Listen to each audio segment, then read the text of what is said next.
We are very lucky to have with us today, right now, one of the US's leading energy economists. He has a distinguished record and a long-standing work in the energy electricity business. So let's listen to him. Today we have with us Dr. Ahmad Faruqui. Over to you, Dr. Faruqui. Well, thank you very much for inviting me, and I appreciate the opportunity to share a few ideas on a topic that is of great interest to a number of people, not only in the US, but also abroad. And I will share my screen, and then we'll walk through the presentation. Okay, look forward to it.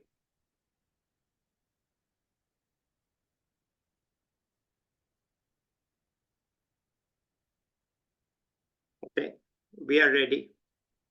Thank you. I'm putting it in full screen mode. I assume you can Good. see it. Yeah, we can see. Excellent. What I'll be talking about is how to accelerate electrification, but my focus will be actually on the converse of that, which is how not to accelerate electrification. And I will be discussing a case study of California. In California, electrification is a high priority.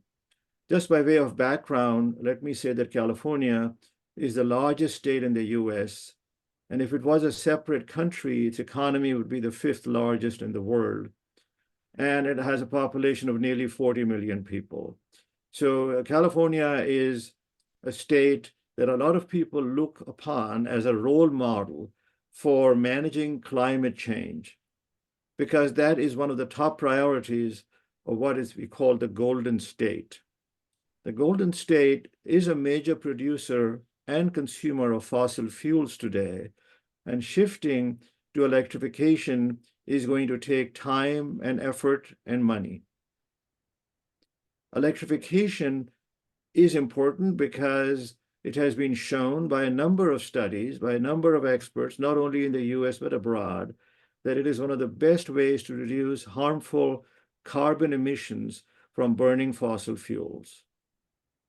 I will focus on two technologies that hold the key to electrifying homes. I'll focus on the domestic sector, electrifying homes, because ultimately we all live in homes and we can all relate to homes. And within the context of electrifying a house, two technologies emerge as a high priority: heat pumps and electric vehicles. Other technologies include heat pumps for water heating, induction stoves, clothes dryers, and electric spas. So that's the universe of technologies that one thinks about when one looks at electrification of the domestic sector. To accelerate electrification, California needs to make electricity competitive with natural gas for domestic use and with gasoline for transportation. That means two things: lowering the cost of the electric equipment and lowering the cost of electricity that will power the equipment. The state of California, along with the federal government, is providing various financial incentives to lower the purchasing and installation cost of heat pumps and EVs. And that's a great development. Unfortunately, it is also doing something that is the very opposite of making electrification affordable, and that is raising electric rates year after year with no end in sight, and pushing up consumers' electric bills to the breaking point.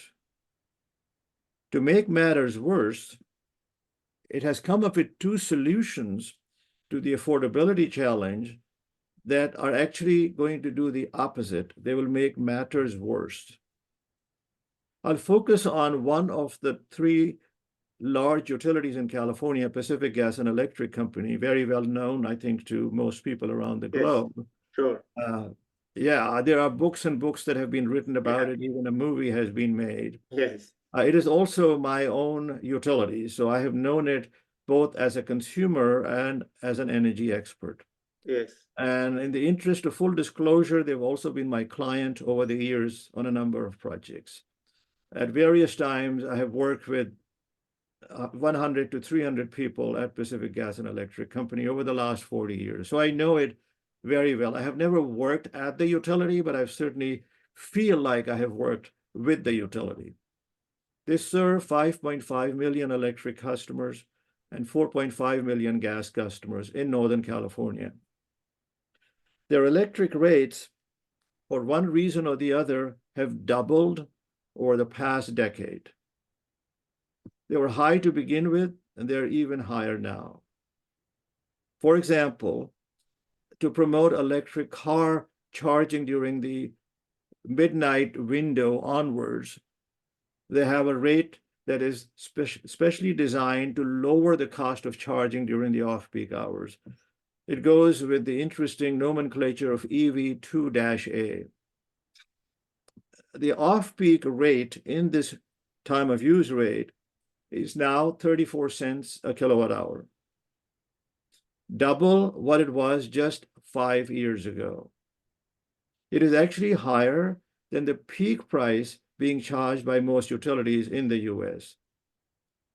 When I shared this news with my friends, one said that with this rate, an EV that gets 4 miles per kilowatt hour was not going to save much in driving costs compared to a gasoline car that gets 45 miles per gallon. True. So it's not promoting the sale of electric cars. It's actually discouraging it because there's a range anxiety that people have in buying something new like an electric car. And then you have the prices and expenses. So somebody else asked me to compare PG&E's rates with those of neighboring utilities, such as the Sacramento Municipal Utilities District. Well, they have 500,000 customers. SMUD is their acronym. And on their website, what I found was really startling. PG&E's bills for a customer who consumes 750 kilowatt hours a month are more than 2 times higher than a similar customer who is a customer of SMUD. And here is a comparison that brings that out. $131 at SMUD, $295 at PG&E. And then there are several other utilities shown. PG&E ranks between the top 3. So the most expensive is in San Diego, and the least expensive among investor-owned utilities is Southern California Edison. PG&E is in between. Focusing specifically on time of use rates, here is what I found when I compared PG&E's rates with SMUD's. So the off-peak rate that I'm showing here for PG&E is 28 cents. That's what it was last year. Now it's 34. Compare that to SMUD's off-peak rate, it is exactly twice as high, 14 cents versus 28. Yeah. And the SMUD peak price is 33, and PG&E's new off-peak price is now 34. And if you're wondering what is PG&E's on-peak price, it's shown here as 59. Yeah. Now it's 66. And it's waiting for the third 6 to be added, and then it'll be the 3 6s in a row at some point in time. So here is that figure. It looks like a Manhattan skyline. That's what I call it. These are the peak, mid-peak, and off-peak rates in the year 2019, and then progressing on to 2024. You see how rapidly they have been rising. They're rising as if there is no tomorrow. They're defying the laws of gravity. And what is interesting is that PG&E's rates are regulated by an agency known as the California Public Utilities Commission, or CPUC. It is the largest commission in the country with more than 1,000 people. And I just don't know what's happening here because they have given, essentially, as somebody put it, a blank check to PG&E to charge whatever price they want to charge. So my point here is, how is that going to help electrification? That's why I'm bringing it up, because this is adverse to common sense. For promoting electrification, you have to lower electric rates, not raise them. Now, that's of course what they're doing, and it is expected that by the end of the year, the average electric rate of PG&Es will have reached 45 cents per kilowatt hour, almost 3 times the US average of 16 cents. And this is happening in a state that supposedly wants to promote electrification. So that's the conundrum that we are facing. Of course, PG&E is well aware of its sky-high rates, so it has found a convenient excuse for blaming these rates on customers who have installed solar panels. And by the way, I am such a customer. PG&E has more than 500,000 solar customers. California overall has more than 1 million. So they are claiming that solar customers are not paying enough for their electric costs, and that's causing PG&E to raise rates to recover its fixed costs, its revenues. Well, the irony is that the only reason that anyone installs solar is because their bills are rising and rising. They have to put a cap on those, and they put solar panels on the roof, and that caps the increase in the bills. It's not the other way around, which is what PG&E is saying. PG&E is saying, oh, you put solar, I have to raise rates. No, it was the high rates that caused me to put solar. Talk to any customer who has installed solar anywhere in the US, and they'll say, well, because my bills are going, out of sight here. And then the other interesting factor that PG&E and other utilities are ignoring is that once a customer has installed solar, their bill comes down, and then they're more likely to invest in a heat pump or an electric car, because now they can afford those technologies. Previously, they couldn't afford them. I mean, this is like Econ 1A. I mean, this is so basic that you don't even need to take a class in econ. Anybody who shops around will buy more of a product if the price is lower. They will go to Costco because the price is lower, and you'll buy more. I mean, it's as simple as that. Dr. Faruqui, I just need to put you on pause for a minute and I'll be back, okay? Sure. No. So we are back after the pause. Dr. Faruqui will continue. Please, go ahead. Thank you. In the late 1980s, California's rates began to depart significantly from the US average rate, as shown in this chart. And there are many, many reasons why that happened. But simply to say that California is more expensive to live in is not a sufficient explanation, because back in 1979, when the rates were about the same, California was still equally more expensive than the rest of the country. So there are problems of mismanagement. There are problems caused by all kinds of bad decisions. And then, of course, there was the famous energy crisis of the years 2000, 2001, in which all kinds of chaos happened, which is well known, I think, to most people familiar with the energy industry. And after that, they spun out of control. The divergence was huge. And that goes way before solar even arrived on the scene. And that's what we see on this slide. The solar penetration really didn't begin till 20 years after all of the initial hoopla had occurred, which had already caused the prices to diverge. Solar penetration, one could say, didn't really become notable until 2015 or so. And even now, it is not a huge share of the total market. So the contention that solar is driving this escalation in rates is just a diversion from the main topic. Now, the utilities, of course, have been arguing, I must say quite successfully, their viewpoint with the California Commission. And on April 15th of last year, the Commission, the California Public Utilities Commission, ended net metering, which is what was used until April 2015, April 15, 2023. The biggest change was compensation for exports was dropped by 75%. So if you bought electricity at 40 cents a kilowatt hour, when you sold it back, they're only going to give you back roughly 10 cents per kilowatt hour, which is an interesting conundrum, because if you buy something from Costco and you take it back, just as good as it was, they'll give you the full price. But the utility says, oh, we have transmission and distribution investments. Well, Costco doesn't tell you, yeah, we have warehouses and we have trucks and we have salaries. They will give you the full price. In any event, they will argue that that analogy doesn't work. And then they will say, this is a huge cost shift. Solar customers drop their bill, let's say from $200 a month down to $50 a month. And we have to recover the 150 from other customers. Well, why do you have to recover the 150 from other customers?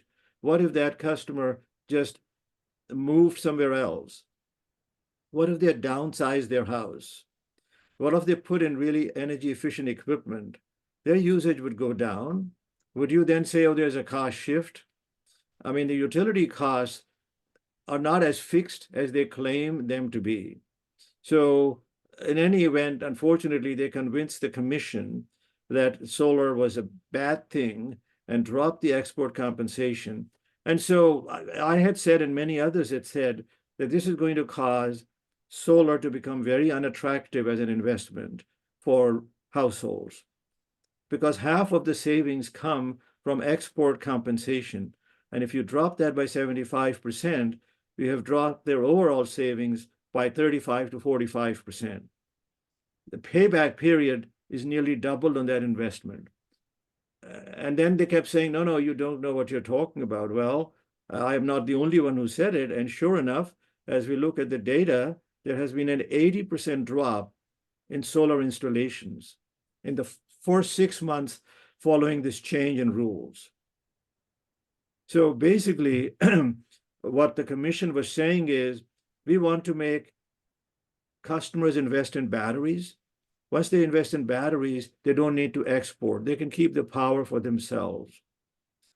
Well, it turns out that batteries are very expensive today. Yeah. And very few people want to first invest in solar and then also invest in a battery. A few do. I have done it. Others have done it, but they're relatively few. And so what happened was solar installations fell dramatically by 80%.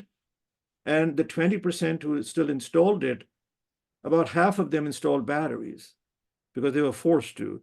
But the overall number still plummeted. And so the net effect was negative. So instead of making solar and storage affordable to everyone, the PUC made it unaffordable to everyone except the wealthy. Again, unintended consequences that all of us saw and said this would happen, but they said, no, it wouldn't happen. And now that it has happened, they're looking the other way. So what they're doing is they have come up with a second solution. And this is even worse than the first solution. It's like a student gets an F, is demoted to a lower class, and gets 2 Fs now. So it's very sad because this is affecting millions of customers, millions of Californians. It's an expensive state that just keeps becoming more expensive with electricity rising beyond anyone's expectations. So what have they done? Now they're not just focusing on the solar customers. Now they're focusing on all the customers. And they're saying, if you're a middle income customer and you don't use much energy, we're going to double your bill. Why are you going to double my bill? What did I do to, it's just more equitable that the lower income customers pay less. Otherwise, electrification will not occur. Well, let's look at the lower income customers and their priorities. But first, let's note they already get a 35% discount on their electric bill. California has a program called CARE, a very cute acronym. California has affordable rates for energy. So they already get a 35% discount. We have a very progressive state income tax, so they get the benefit of the state income tax. And of course, there are all the private charitable contributions. Now, I understand they're still in a difficult situation, and we all want to help the low-income customer segment. But do you really think that if they save another $20 in their electric bill, they're going to spend that money buying an electric car?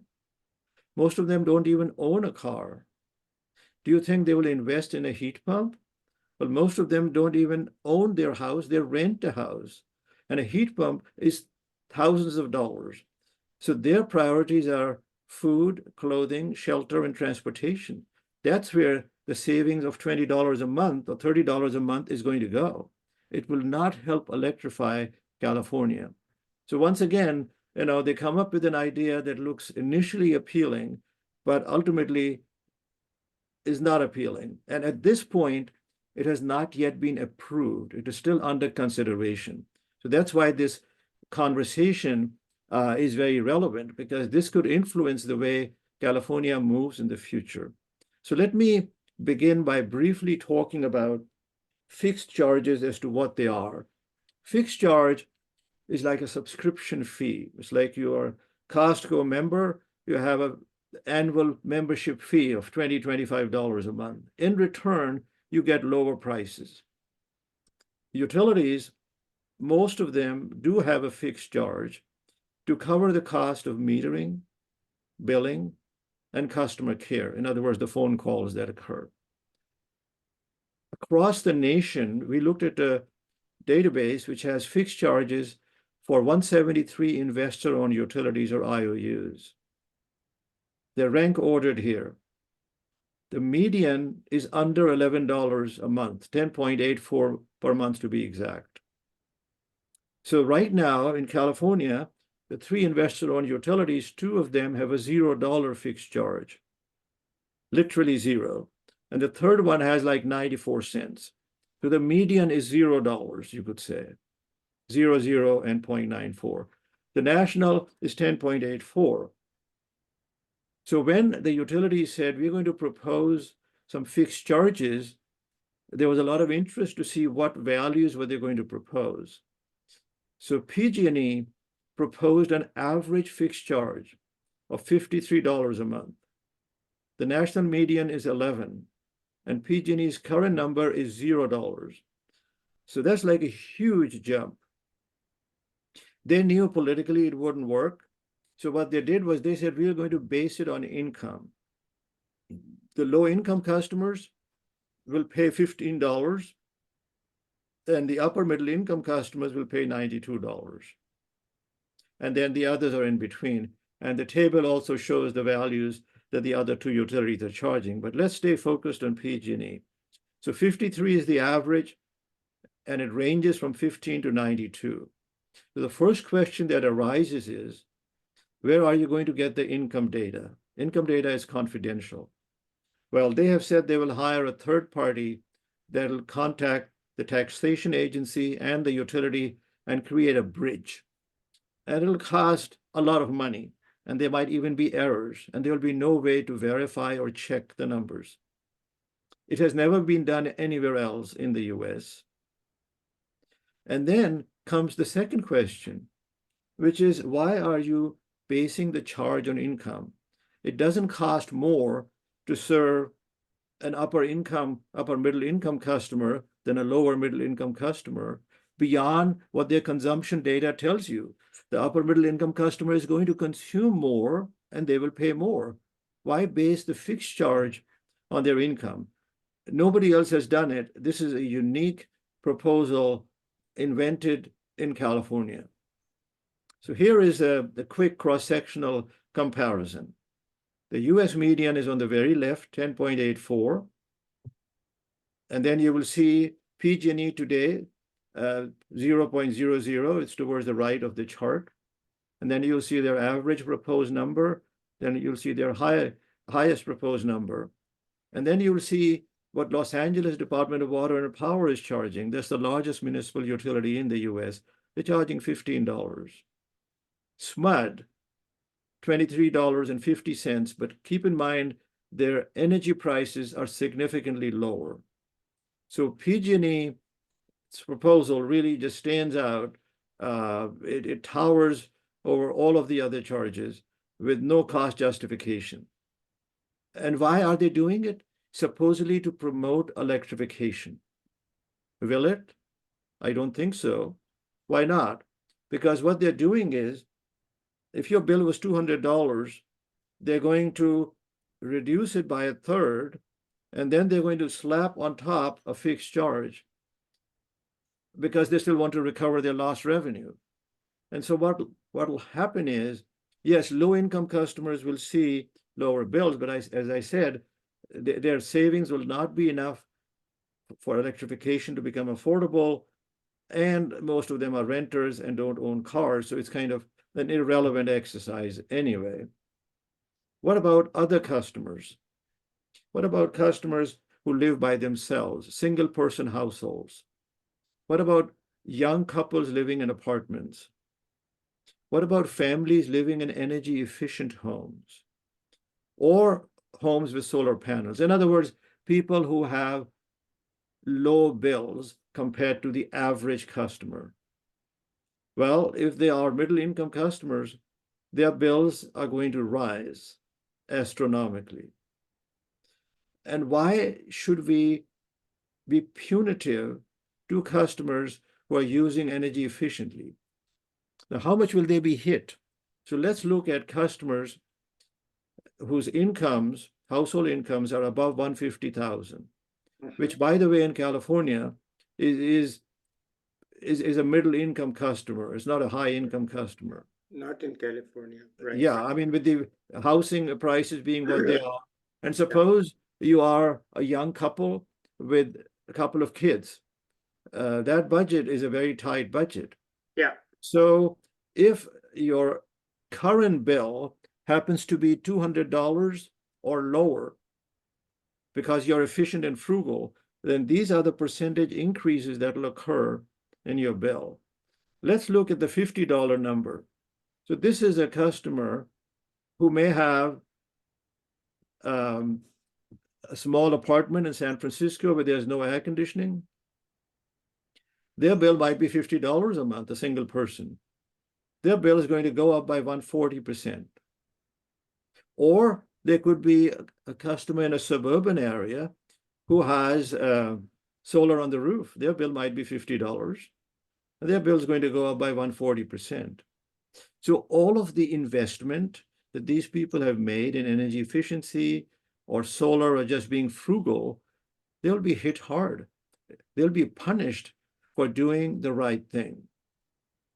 And then let's go to customers whose incomes are under 150, but who are not low income. They will also see if their bill's $50, it'll go up by 60%. Now, what's interesting is, as you will see, the more your current bill is, the more you're going to save, which is basically rewarding gluttony, which is penalizing efficiency and rewarding gluttony. It's, again, the opposite of everything that California has stood for in the last 40 or so years, which is energy efficiency. And then if you are a low-income customer, you're going to see savings. But interestingly, even here, if you are frugal and efficient, you won't save as much. You'll only save 5%. But if you're really, out there with an $800 bill, you're going to see a savings of 35% just about. So you're, again, even within the low income category, you're rewarding those who use more. This proposal, it's called the Income Graduated Fixed Charge, or IGFC, and for short, some people are just calling it the utility income tax. This proposal has been hit very hard in the media, on talk shows, and various town hall meetings. There was one just last week in Irvine, California. It was called by the vice mayor to discuss this issue. This issue has become an amazingly unpopular issue. Electricity bills are very boring. Most people don't discuss them at neighborhood parties and gatherings, but this has been bothering a lot of people. And so that's why town meetings are being held. So there was so much pushback, even coming from 22 state assembly members and from a state senator and another assembly member who co-authored an op-ed on the topic. So PG&E dropped the average fixed charge from $53 to $42. But this is what they're calling the first version. The final version is still there, unchanged, this is sort of to use that proverb, the camel getting the neck into the tent. And then once the neck goes in there, then the whole camel comes in. So the upper tier fixed charge dropped from $92 to $51, but that's still 5 times the US average. The important point is the final charges, the fixed charges in the final version have not changed at all. And so all they're trying to do is get this legitimized through the first version and then open the door. It's called bait and switch. So initially you think, oh, okay, this is good. This is not bad at all. And then it keeps on rising. So it has to be stopped. So then the question arises, well, we still want to make electrification affordable. Is there a better way of doing it? And here's my proposal. So first of all, we have to put a cap on the growth in electric rates. Why not use the rate of inflation as a cap? Our rates have been growing at the off-peak rate that I have shown you has been growing at 15% a year. Overall, they're growing at 7% a year. That's multiples of the rate of inflation. So let's get the commission to set a cap, force the utilities to become more efficient. Executive compensation is really high. The CEO of Pacific Gas and Electric Company, it's well known, the executive compensation is $51 million. Compare that to the CEO of General Motors, which is an international company, and their CEO compensation is half as much as PG&E's. And then there are many other places in which waste is occurring. So find ways to lower cost and reduce the rate level. As I mentioned earlier, PG&E's rates are 3 times the national average and more than 2 times SMUD's. Now, SMUD's, as I said, serves the capital of California, Sacramento. It is in California. So how is it that a California utility has rates that are so much lower than PG&E's? Offer lower income customers additional rebates to offset the capital and installation costs of electrification technologies, like heat pumps, like electric cars. Replace this income graduated fixed charge with a better rate design. And that's what I outlined briefly in the next slide. So first, include a modest fixed charge. I support the case for a fixed charge. Right now it is 0. 0 is absurd. It needs to be changed. But let's not suddenly go from 0 to 50. Let's go to $10 to $15. And that should be sufficient to pay for the cost of metering, billing, and customer care. That's all a fixed charge is supposed to do. And set the energy price equal to marginal energy cost. We all support that as economists. Marginal cost pricing absolutely is the way to go. Let it vary by time of use, because there's a lot of evidence that electricity costs do vary by time of use. Such a rate design will help promote demand flexibility, which ironically is the title of the proceedings in which the CPUC is discussing fixed charges. I mean, I think one would be hard-pressed to come up with a stronger oxymoron than a proceedings on demand flexibility, which discusses fixed charges. It is what it is. They didn't ask me. I mean, I would have certainly said no, create another proceedings to discuss fixed charges. Okay. Right. Secondly, to minimize these adverse income effects, only apply the new rate design, which is designed to encourage electrification. Only make it available to customers who are in the market for replacing their heating, ventilating, air conditioning system, or water heater, or stove, or clothes dryer, or gasoline car, or building a new house, which they want to make all electric. And people ask me, how would you know who's doing what? Well, it's very easy, because for each of these electrification technologies, they will get a rebate from the utility. They will apply for it, they will get it, or through the state and federal taxes. So their identity is clearly established when they are in the market for these technologies. So then say, okay, because we have smart meters, because you're buying this new technology, we will know exactly how much the new technology is consuming. And for that incremental change in your load profile, you will pay the marginal cost rate. Now, some people say to me, has it ever been done anywhere else? Or is this just a figment of your imagination, etc.? And my response is yes, it has been done.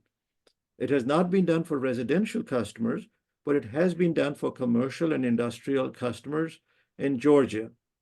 So Georgia Power, to encourage electrification, they have exactly this rate. So they say to you as the commercial industrial customer, we know what your load profile is. You will pay exactly the same bill unless you change your load profile.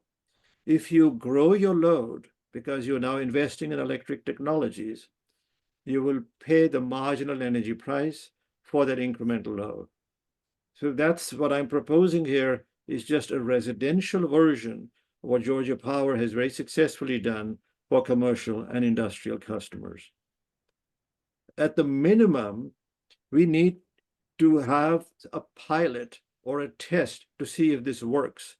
The IGFC, which the utilities have proposed, there is no empirical evidence that it will promote electrification. They have just thrown it out there based on somebody's conceptualization. Some academics at UC Berkeley, more power to them. We all like our academic experts to be creative, but we don't want millions of customers to be thrown under the bus by a rate design that does the opposite of what it's supposed to do. So the first thing I said when that proposal came out was, why not have some pilots to see if it even works or not? And the response was, we can't wait. We are in a rush to contain climate change, and therefore let's just do it and plunge into it.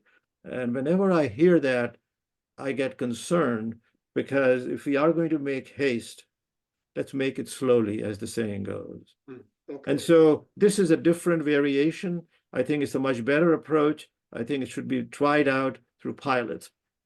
So what can we conclude based on this review of the journey that California has undertaken, unfortunately, with not one but two missteps, so to speak?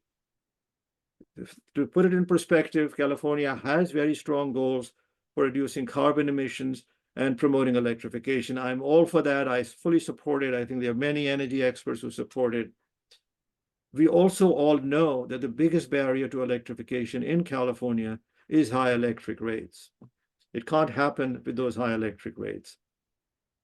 Merely shifting energy cost into fixed charges, which is what the IGFC does, as I've shown, will not stimulate electrification.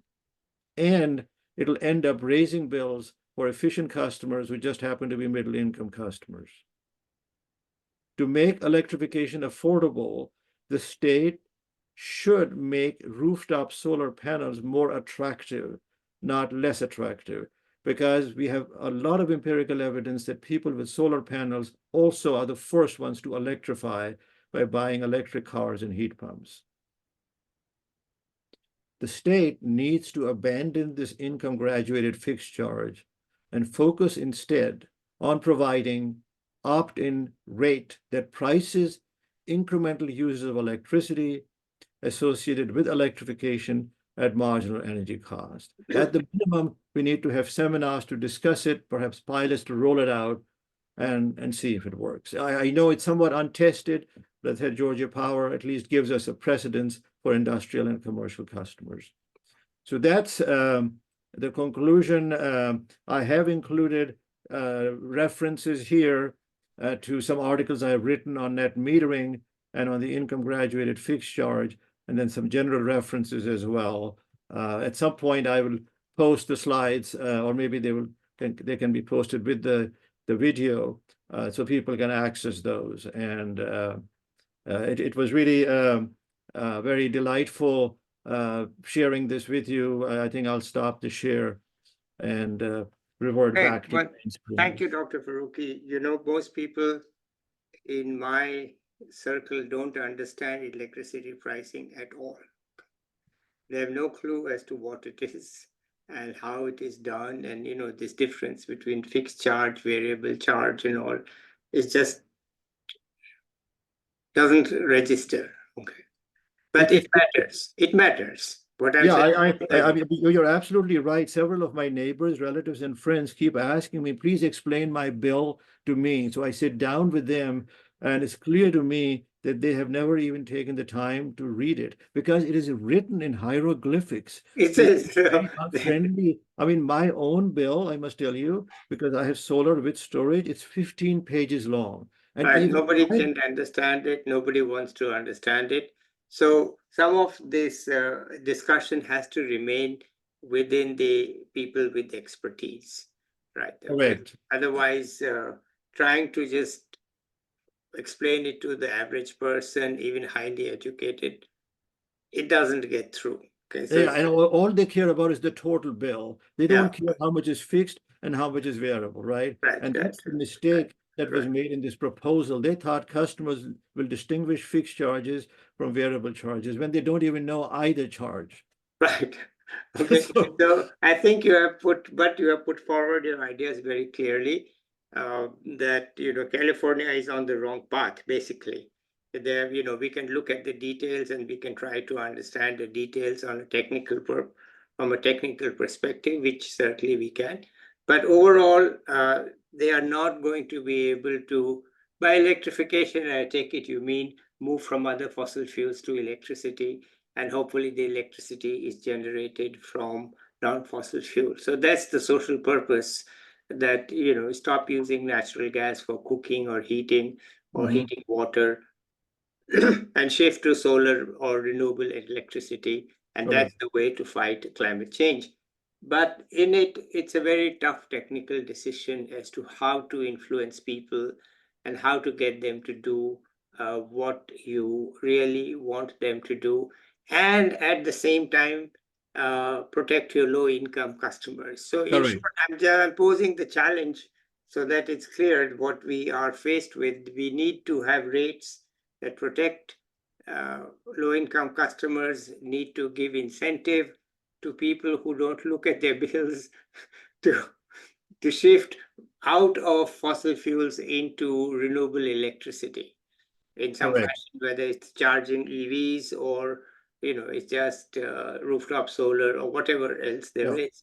Just one question, are solar farms possible in your thinking? Solar farms definitely are on the table as an option, and they are being developed. There are a few challenges with solar farms, many positives as well. One of the positives is they're less expensive than putting solar panels on roofs. The challenge is the land has to be purchased on which the solar farms would be deployed. And so there is the expense issue. In addition, you have to bring the power from the farm to the customer. So there's the transmission and distribution cost.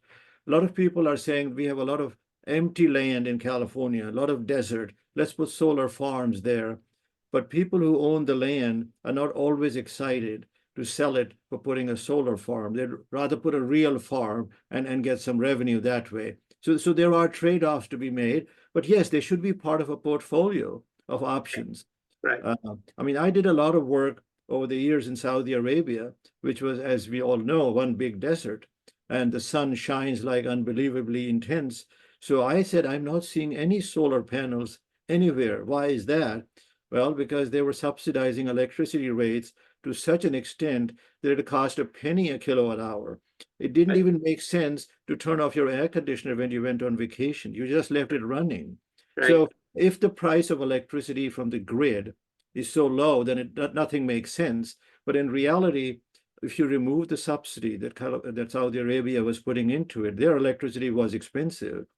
So, I mean, Arizona is a classic example. It's almost like Saudi Arabia. It has 100 days a year in which the temperature is above 100 degrees Fahrenheit. It's called the Valley of the Sun, the Phoenix area. Um, Over there, you have a lot of solar panels, but the utilities are doing their best to stop it. The challenge here, honestly, is an existential threat to the utility business model. It's based on fixed revenue recovery using a monopoly model. And competition has now arrived. It is solar panels. Energy efficiency is also competition. Downsizing your house is also competition. But their business model doesn't seem to work that way. They still want the same revenue. Even if you buy half the apples from Safeway, they will still charge you the same price as if you had bought the entire same amount of apples as last year. You say, well, I have an organic farm now. I have apples growing in my own yard. Well, they don't care. They'll still charge you twice as much. So then why would you buy apples from, you'll just buy them, you'll just grow your own. Right. And that's what's happening. Competition is there in groceries. It's you have electricity, which has never been used to competition. The electric industry is not used to it. So they're struggling and they're thinking, we will kill the economics of solar. Well, it won't work for very long because at some point people will wake up and realize, oh, this was a subterfuge. You keep telling me that because I have solar, my neighbor has to pay more. Well, my neighbor now also has solar. And I'll give you my own example. I live on a court. There are 10 homes, and 5 of us now have solar. So you can't say my neighbor is paying more because they're putting solar as well. Right. What happens if 50% put solar? I mean, the utility industry behind the scenes in their own analysis, they fully know what's happening. Actually, many utility executives have told me they have solar on their own houses. Sure. They're opposing solar on anyone else's house. It's like, what is going on? Well, okay. Thank you, Dr. Faruqui. You have pointed out that even as powerful and resourceful and clever state as California is having a hard time, it only means to me that other places will also perhaps have to think very hard about how to promote, how to reach this social goal that they want to reach. And it'll surely need a lot of debate and discussion. So thank you for posing the challenge so clearly. And let's end it here unless you have some last words to add. But thank you very much. It was a distinct pleasure, and I appreciated it very much. All right, good. So let's end it here. And to the viewers, I'll be back with another expert or a young person soon. Bye till then. Bye, everybody.